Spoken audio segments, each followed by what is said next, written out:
तो अब हम आगे बात करते हैं कि जो हमने फॉर्मूले लिखे हैं उनके ऊपर एक एक एग्जाम्पल लेकर के समझते हैं कि किस प्रकार से बनाते हैं। फॉर्मूला लिखना आसान है लेकिन उस पर वाक्य को ट्रांसलेट करके सीखना थोड़ा इम्पोर्टेंट है।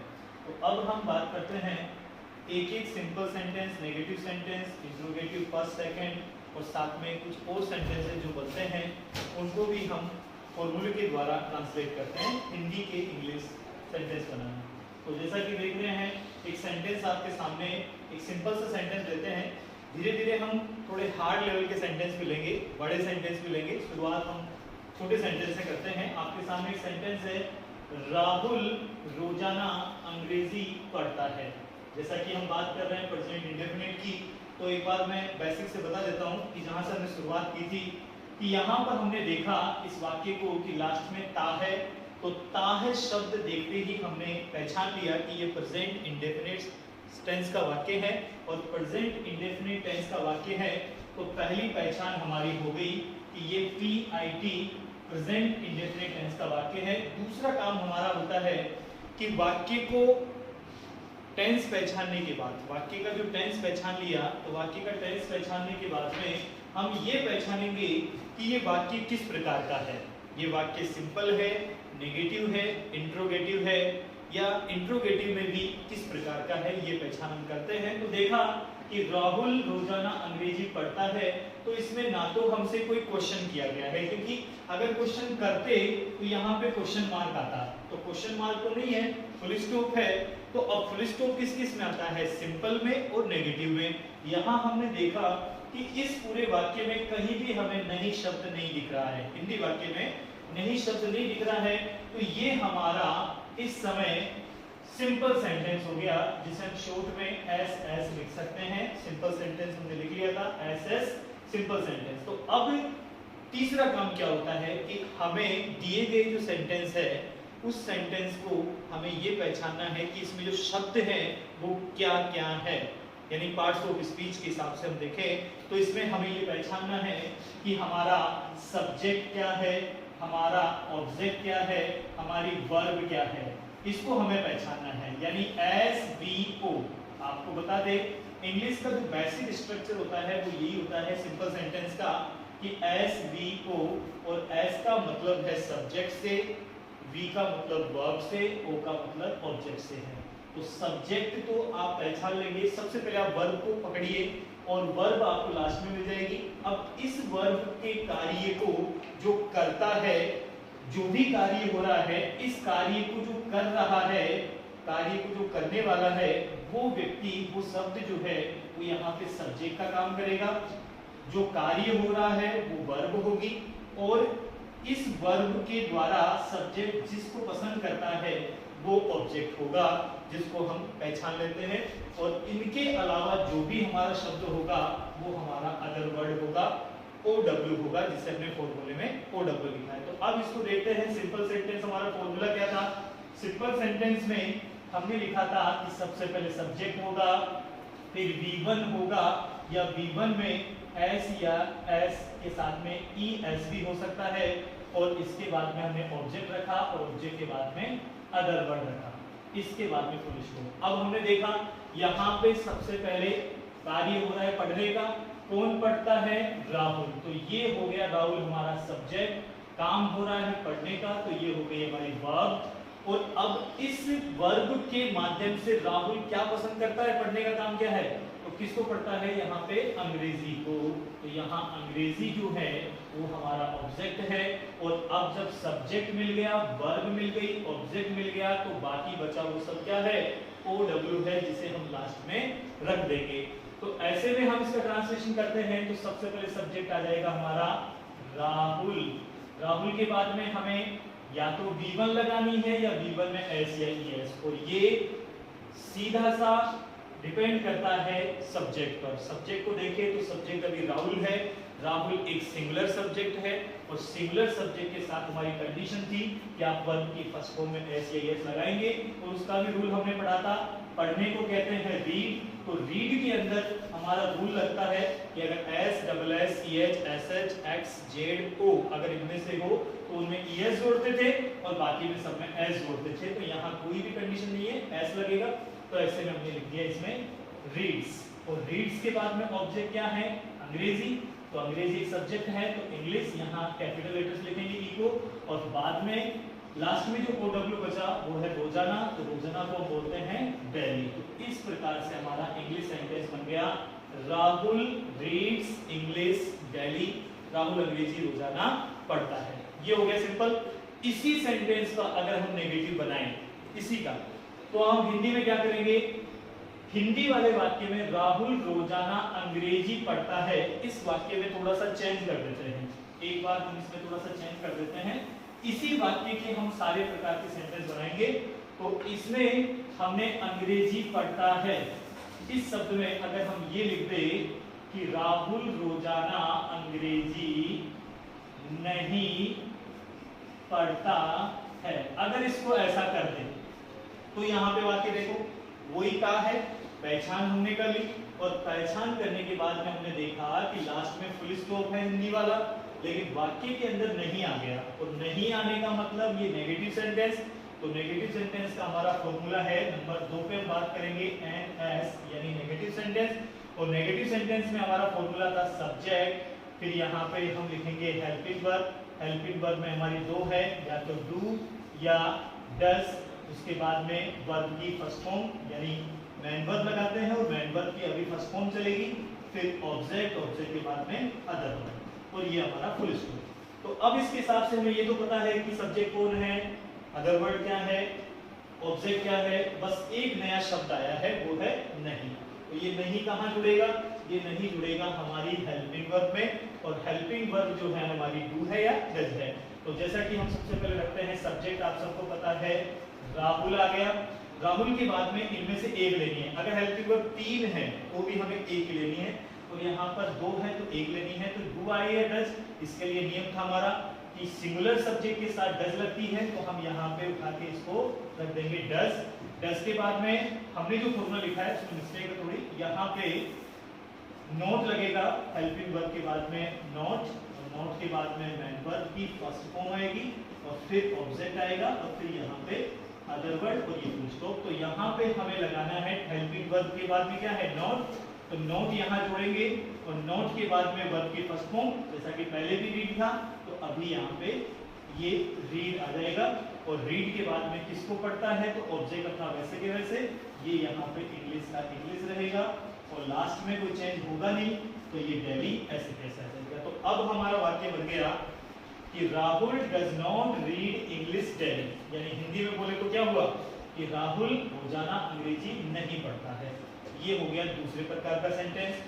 अब हम इसी वाक्य से अगर हम इसे प्रश्नवाचक वाक्य बनाएं, तो पहला बनाएंगे हम हेल्पिंग वर्ब वाला, और हेल्पिंग वर्ब वाला इंग्लिश में होता है, हिंदी में अगर हम इसे बनाएं तो थोड़ा सा चेंज होगा, और वो थोड़ा सा चेंज ये है कि हिंदी वाले वाक्यों में आपको शुरू में स्टार्टिंग में आपको यहाँ पर हिंदी का एक शब्द मिलेगा, क्या हिंदी में आपको क्या शब्द मिलेगा, और लास्ट में फुल स्टॉप की जगह यहाँ पे क्वेश्चन मार्क मिलेगा, और ये वाक्य बन गया आपका इंटरोगेटिव फर्स्ट हेल्पिंग वर्ब वाला, जिसको हम अब कहेंगे क्या राहुल रोजाना अंग्रेजी, सिंपल ले रहे हैं तो हम नहीं लगाएंगे, और हमारा सेंटेंस बनेगा ये एक तरह से यहाँ पे क्वेश्चन बन गया, और क्वेश्चन बना क्या राहुल रोजाना अंग्रेजी पढ़ता है।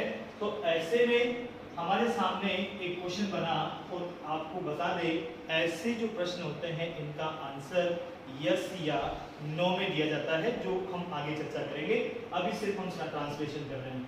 तो ऐसे में इसका वाक्य बनाएंगे, ट्रांसलेट करेंगे, तो इसके लिए हमारे फॉर्मूला था, और वो फॉर्मूला था कि सबसे पहले तो हम इसमें हेल्पिंग वर्ब लगाते हैं, हेल्पिंग वर्ब के बाद में सब्जेक्ट, सब्जेक्ट के बाद में मैन वर्ब, मैन वर्ब के बाद ऑब्जेक्ट, ऑब्जेक्ट के बाद में अदर वर्ड, अदर वर्ड के बाद में क्वेश्चन मार्क।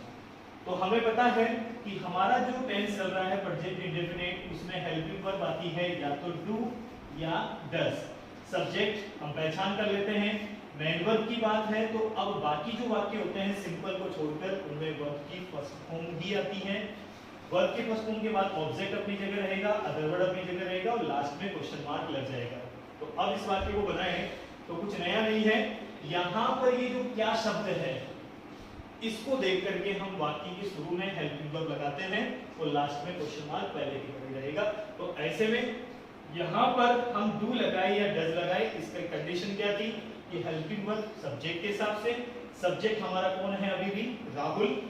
तो राहुल के लिए सीधी सी बात है, यहाँ पे आएगा डज, और डज के बाद में राहुल सब्जेक्ट अपनी जगह, तो यहाँ आ गया डज राहुल। अब जैसा कि पता है, बार बार रिपीट कर रहा हूँ कि सिंपल को छोड़ करके बाकी वाक्यों में वर्ब की फर्स्ट फॉर्म एस या यस नहीं आएगी, तो मेन वर्ब आ जाएगी रीड। रीड के बाद में ऑब्जेक्ट हमारा इंग्लिश, शॉर्ट में लिख रहा हूँ, और उसके बाद में अदर वर्ड है डेली। तो ये हमारा वाक्य बन गया, does Rahul read English daily. कोई आपसे प्रश्न पूछ रहा है क्या राहुल रोजाना अंग्रेजी पढ़ता है, तो इसका आंसर आप दे सकते हैं यस या नो में, जो कि हमारा आंसर होगा, और ट्रांसलेशन होगा does Rahul read English daily. चौथा हमने इसी में हेल्पिंग वर्ब प्लस नोट वाला पढ़ा था, हेल्पिंग वर्ब प्लस नोट वाला वाक्य, जिसमें क्या चेंज था, केवल इस फॉर्मूले में अगर हमें नोट वाला बनाना है तो सिर्फ सब्जेक्ट के बाद में नोट लगाना है, और यहाँ पर हम इस वाक्य में क्या देखेंगे, इसमें क्या राहुल रोजाना अंग्रेजी नहीं पढ़ता है ये आ जाएगा, और यहाँ क्वेश्चन मार्क रहेगा, क्या भी रहेगा, क्योंकि है तो हेल्पिंग वर्ब वाला ही प्रश्न है, सिर्फ नहीं शब्द जुड़ेगा तो वो कहाँ जुड़ेगा, मैं वर्ब के पहले, और ऐसे में यहाँ पर इसका वाक्य ये बनेगा। तो इसका सेंटेंस क्या बनेगा, सिर्फ इतना सा चेंज होगा कि इस फॉर्मूले में हमें क्या करना है, यहाँ सब्जेक्ट के बाद नोट जोड़ना है, तो यहाँ डज का डज रहेगा, राहुल का राहुल रहेगा, यहाँ पे हम जोड़ देंगे नोट, और वाक्य अपना बन जाएगा helping verb plus negative, does Rahul not read English daily. इस प्रकार से हमारा वाक्य बन गया कि क्या राहुल रोजाना अंग्रेजी नहीं पढ़ता है, ये हो गया हेल्पिंग वर्ब प्लस नेगेटिव। और अब हम बात करते हैं WH वर्ड वाले लास्ट फॉर्मूले की, लास्ट सेंटेंस की, कि WH वर्ड वाला वाक्य कैसे बनता है, इसके लिए हम चर्चा कर लेते हैं। तो इस प्रकार से हेल्पिंग वर्ब वाले के दोनों के प्रकार की हम बात कर चुके हैं। अब इस वाक्य को हम नहीं बना सकते, इसमें हमें चेंज करना पड़ेगा, और इस वाक्य में से हमें एक शब्द गायब करना पड़ेगा, तब जाके हमारा WH वर्ड वाला प्रश्न बनेगा। WH वर्ड वाला प्रश्न जब आता है तो एक शब्द गायब होता है, चाहे वो सब्जेक्ट गायब हो, चाहे वो ऑब्जेक्ट गायब हो, या कोई परिस्थिति गायब होती है। तो ऐसे में यहाँ पे इसी वाक्य को अगर हम बनाएं तो इसको ऐसे लिख सकते हैं, इसी वाक्य में से, कि मान लीजिए ये वाक्य है राहुल रोजाना अंग्रेजी पढ़ता है। इस वाक्य में से हमने ये लिखा कि राहुल रोजाना क्या पढ़ता है, क्या पढ़ता है, क्वेश्चन मार्क भी है, यहाँ पर ये प्रश्नवाचक वाक्य है, तो ऐसे में क्वेश्चन मार्क आएगा। अब कुछ बच्चे कंफ्यूज हो सकते हैं कि यहाँ पे तो बीच में क्या आ गया, तो क्या हेल्पिंग वर्ब से बनेगा क्या? नहीं, ये हेल्पिंग वर्ब से नहीं बनेगा, क्योंकि यहाँ पर ये जो क्या है ये हेल्पिंग वर्ब वाला नहीं है, ये वाट वाला क्या है, इसमें आप क्वेश्चन कर रहे हैं। तो ऐसे में यहाँ पे ये WH वर्ड वाले फॉर्मूले से बनेगा। और अभी आप देख रहे हैं कि WH वर्ड वाले फॉर्मूले में ये सिंपल वाक्य है, तो इसका एक फॉर्मूला था, और वो फॉर्मूला था कि सबसे पहले तो आप इसमें WH वर्ड लगाएंगे, WH वर्ड के बाद फॉर्मूला आपने लिख लिया होगा, तो देखो उसमें कि WH वर्ड लगाएंगे, उसके बाद में हेल्पिंग वर्ब लगाएंगे, हेल्पिंग वर्ब के बाद में सब्जेक्ट होगा, सब्जेक्ट के बाद मेन वर्ब होगी, उसके बाद में ऑब्जेक्ट होगा, और ऑब्जेक्ट के बाद में लास्ट में अदर वर्ड जो भी बच जाते हैं वो लास्ट में आते हैं, और क्वेश्चन मार्क होगा। इस फॉर्मूले में और ऊपर वाले हेल्पिंग वर्ब सिंपल फॉर्मूले में सिर्फ WH वर्ड का अंतर है। अब हमें यहाँ पर जो WH वर्ड लगाना है ये मन से नहीं लगाना है, ये इस वाक्य के हिसाब से लगेगा कि कौन सा है। देखो एक बार हम जानकारी लें तो राहुल हमारा अब भी सब्जेक्ट रहेगा, पहले भी सब्जेक्ट था, रोजाना एक टाइम शोविंग वर्ड है तो ये अदर वर्ड ही रहेगा, इसमें चेंज नहीं हो सकता। रीड पढ़ता है, ये हमारी मेन वर्ब है, इसमें कोई चेंज नहीं होगा, तो ये हमारी वर्ब हुई। अब अदर वर्ड क्या आया, नया शब्द क्या आया, सिर्फ एक क्या शब्द, तो ये क्वेश्चन मार्क है, शुरू में क्या नहीं है, तो ये जो क्या है, कौन है, कब है, कहाँ है, कितने, किसका, किसकी, ये जो हिंदी में WH वर्ड है ये हमारे WH वर्ड कहलाते हैं। और इन WH वर्ड की इंग्लिश हमें शुरू में लिखनी है, तो जैसा कि क्या को हम वाट कहते हैं, तो यहाँ पे ये जो WH वर्ड है प्रश्नवाचक शब्द, ये आ जाएगा वाट। वाट लिख दिया। वाट के बाद में हमें क्या लेना है, हेल्पिंग वर्ब। तो हेल्पिंग वर्ब हमें पता है या तो क्या आएगा, डू या डज। अब डू या डज लगाएंगे तो पहले सब्जेक्ट देखेंगे। सब्जेक्ट हमारा अभी भी राहुल है, क्योंकि हम एक ही सेंटेंस से बना रहे हैं सारे। तो यहाँ पे राहुल है, तो राहुल के हिसाब से तो डज आएगा। डज के बाद में हमें फॉर्मूला जैसा कहता है वैसे चलना है। फॉर्मूला कह रहा है हेल्पिंग वर्ब के बाद में आप सब्जेक्ट लगा दो, तो अब सब्जेक्ट हमारा सेंटेंस के हिसाब से अभी भी राहुल ही है, तो राहुल रख दिया। दूसरा होता तो दूसरा रख देते। राहुल के बाद में हमें मैन वर्ब लगानी है। फॉर्मूला कहता है कि मैन वर्ब में इंट्रोगेटिव सेंटेंस में वर्ब की फर्स्ट फॉर्म आती है, तो हमें वर्ब दे रखी है पढ़ता है, तो उसको लिख देते हैं अपन रीड। और रीड के बाद में हमारा ऑब्जेक्ट है नहीं, क्योंकि ऑब्जेक्ट नहीं है तभी तो हमने क्वेश्चन बनाया है, तभी तो आंसर में हम देंगे कि वो अंग्रेजी पढ़ता है। तो ऐसे में यहाँ पे हमने अंग्रेजी को गायब किया था, तभी तो हमारा क्वेश्चन बना कि व्हाट। तो ऐसे में ऑब्जेक्ट नहीं हो तो हमें जबरदस्ती कोई ऑब्जेक्ट नहीं रखना है, जब है ही नहीं तो हम कहां से रखेंगे। तो जो शब्द है उन्हीं की अंग्रेजी बनानी है। What does Rahul read. और जो अब बचा क्या, राहुल भी आ गया, यहाँ पे रीड भी आ गया, WH वर्ड व्हाट भी लगा दिया, हेल्पिंग वर्ब हम सेंटेंस के हिसाब से लगाते हैं। तो अब बचा क्या, बचा OW। तो OW यानी अदर वर्ड और टाइम शोइंग वर्ड जो होते हैं वो या तो लास्ट में आते हैं या सब्जेक्ट के पहले। तो ऐसे में यहाँ पे हम लिख देंगे डेली। तो अब हमारा क्वेश्चन बन गया what does Rahul read daily, यानी राहुल रोजाना क्या पढ़ता है। ये हमारा WH वर्ड वाला फॉर्मूला बन गया। ये वाक्य अगर हम नेगेटिव में बनाएं तो नेगेटिव में हमारा बन जाएगा राहुल रोजाना क्या नहीं पढ़ता है। ध्यान से देखिए, इसी वाक्य को हम थोड़ा सा चेंज कर देते हैं। राहुल रोजाना क्या नहीं पढ़ता है। नहीं शब्द बोला तो नेगेटिव हो गया, क्या भी है, क्वेश्चन मार्क भी है। तो क्वेश्चन मार्क है तो WH वर्ड, यहाँ पर WH वर्ड है तो यहाँ पे ये नोट भी है। नोट आया तो यहाँ पे नोट आने से ये बन गया हमारा WH वर्ड प्लस नेगेटिव वाला। और WH प्लस नेगेटिव वाले में क्या करते हैं, सिर्फ थोड़ा सा चेंज होता है, और वो चेंज होता है सिर्फ सब्जेक्ट के बाद में हम नोट लगा देते हैं। यानी फॉर्मूला यही रहेगा, पहले वाला ही फॉर्मूला रहेगा। WH वर्ड ऐसे कैसे रहेगा, यहाँ हेल्पिंग वर्ब जो है वही रहेगी, सब्जेक्ट अपनी जगह, बस सब्जेक्ट के बाद में हम नोट लगाएंगे और नोट में वर्ब की first form plus object, object के बाद में अदर वर्ड और लास्ट में क्वेश्चन मार्क।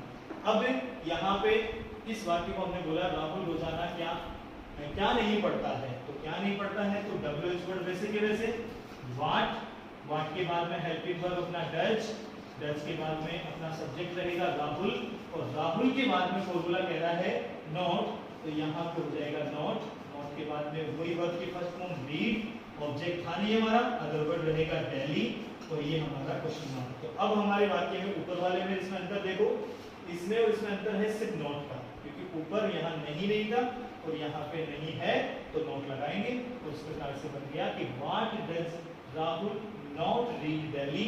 राहुल रोजाना क्या नहीं पढ़ता है।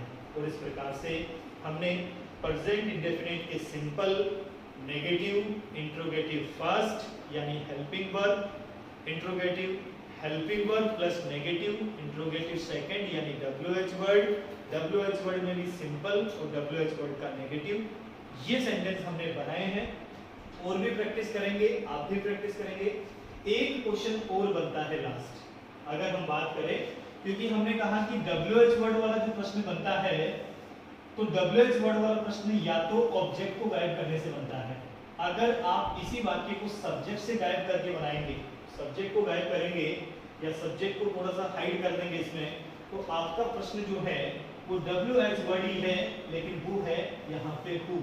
अगर यहाँ पे हु आता है, अगर हिंदी वाक्य के अंदर कहीं पर भी कौन शब्द आता है, वाक्य के अंदर कौन शब्द आता है, तो उस वाक्य का हिंदी से इंग्लिश ट्रांसलेशन करते समय WH वर्ड हु आएगा। और हु वाला अगर आता है तो उसके दो फॉर्मूले बनते हैं। एक ये भी हमारा WH को हु वाला वाक्य सिंपल से भी बनेगा और ये नेगेटिव से भी बनेगा। अगर मैं इस वाक्य को बात करूं तो इस वाक्य में मैं ऐसा कह सकता हूं इस वाक्य को अगर मैं थोड़ा लिखूं तो इसको ऐसा कह सकता हूं कि अंग्रेजी, इसी को ये लिख देते हैं, अंग्रेजी रोजाना कौन पढ़ता है। अंग्रेजी रोजाना कौन पढ़ता है, तो इस वाक्य में क्वेश्चन मार्क है और बीच में एक शब्द आया है कौन।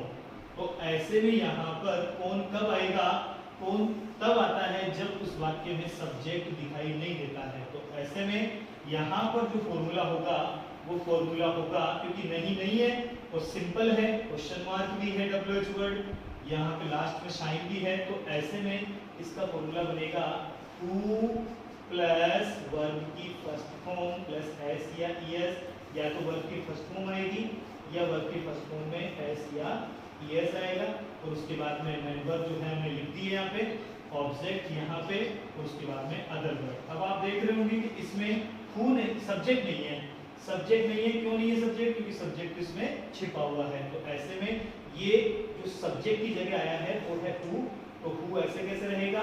और आपने सेंटेंस देखा अंग्रेजी रोजाना कौन पढ़ता है, तो हु तो हमने लिख दिया किसकी जगह, कौन की जगह। हेल्पिंग वर्ब इसमें नहीं आएगी, क्यों नहीं आएगी, क्योंकि जब सब्जेक्ट नहीं है तो हेल्पिंग वर्ब भी नहीं आएगी। तो ऐसे में यहाँ पे कंडीशन ये बनती है कि लास्ट में देखो क्या है, ता है। अब ता है तो किसके लिए आता है, सिंगुलर के लिए, एक वचन के लिए। तो एक वचन के लिए आने की वजह से यहाँ पे बताओ V1 लगाओगे या एस या एस। अगर एक वचन है तो यहाँ पे हम एस या एस लगाएंगे, और यहाँ पढ़ता है तो यहाँ आ जाएगा रीड्स। और अगर यहाँ पे होता कि कौन पढ़ते हैं, तो पढ़ते हैं तो वहां बहुवचन की बात कर रहे हैं, कहने का मतलब हमारा बहुवचन से है, तो यहाँ पे से रीड आएगा, क्योंकि हम ये बहुवचन के लिए यूज कर रहे हैं। तो हु रीड्स तो इसलिए आया है क्योंकि ता है, और हु रीड्स तो ऑब्जेक्ट तो है हमारे पास, तो यहाँ पे लिखेंगे हु रीड्स इंग्लिश डेली। तो ये हमारा बन गया हु वाला वाक्य, who reads English daily, interrogative sentence है, हु वाला वाक्य है। और इसी का अगर नेगेटिव बनाए कि अंग्रेजी रोजाना कौन नहीं पढ़ता है, तो कौन नहीं पढ़ता है तो सिर्फ नोट आ जाएगा, और यहाँ पे आ जाएगा who plus helping verb plus not, not के बाद में मेन वर्ब की अब सिर्फ फर्स्ट फॉर्म आएगी, और फिर ऑब्जेक्ट, और फिर अदर वर्ड, फिर क्वेश्चन मार्क। तो यहाँ पर हु का हु रहेगा, हेल्पिंग वर्ब अब हमें देखनी है कि अपन ने सिंगुलर माना है, पढ़ता है, तो यहाँ डज आएगी, तो हु डज नॉट, फिर यहाँ रीड, फिर ऑब्जेक्ट इंग्लिश, और फिर यहाँ पे डेली। इस प्रकार से ये 5 से 6 प्रकार के वाक्य हमने बनाए, और अब आप इसकी प्रैक्टिस करना, आगे और भी प्रैक्टिस हम करेंगे। तो आज हमने प्रेजेंट इंडेफिनिट टेंस को पढ़ा, आगे हम प्रेजेंट कंटीन्यूअस की और बाकी जो सेंटेंसेस है उसमें थोड़े ऊंचे लेवल के, बढ़िया लेवल के सेंटेंसेस भी बनाएंगे। तो आज की क्लास को हम यहीं समाप्त करते हैं।